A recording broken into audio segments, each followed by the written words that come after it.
So, a rich little man with white hair died.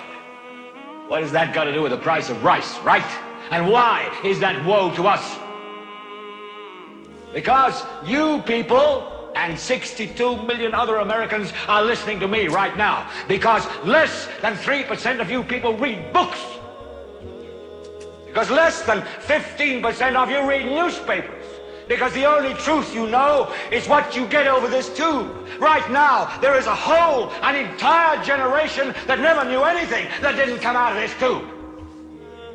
This tube can make or break presidents, popes, prime ministers. This tube is the most awesome goddamn force in the whole godless world. So you listen to me. Listen to me. Television is not the truth. Television is a goddamn amusement park.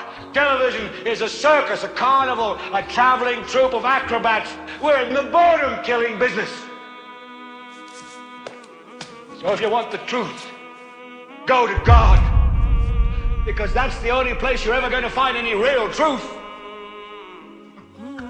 But man, you're never going to get any truth from us. We deal in illusions, man. None of it is true. But you people sit there day after day, night after night, all ages, colors, creeds.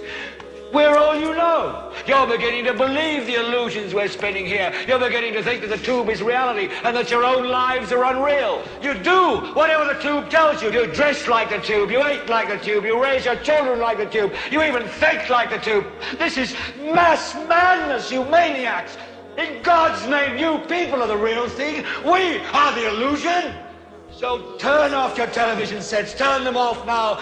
Turn them off right now. Turn them off and leave them off. Turn them off right in the middle of the sentence I'm speaking to you now. Turn them...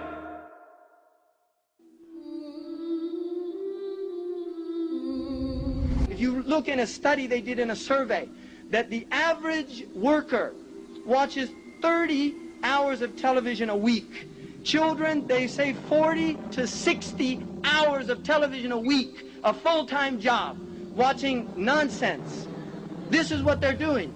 When you go to the managers of these people, they watch 20 hours a week. When you go to the people over the managers, then you get like 10 hours a week. When you get to the CEOs, they watch 2 to 3 hours of television a week. 50% of that material is material related to the work that they're doing. So the movers and shakers in this world are not sitting around watching television. They're utilizing their lives for shar, for evil. And they're spreading their facade all over the world, but they're busy at it. And the Muslims are asleep, and because we have gone to sleep, they have taken over.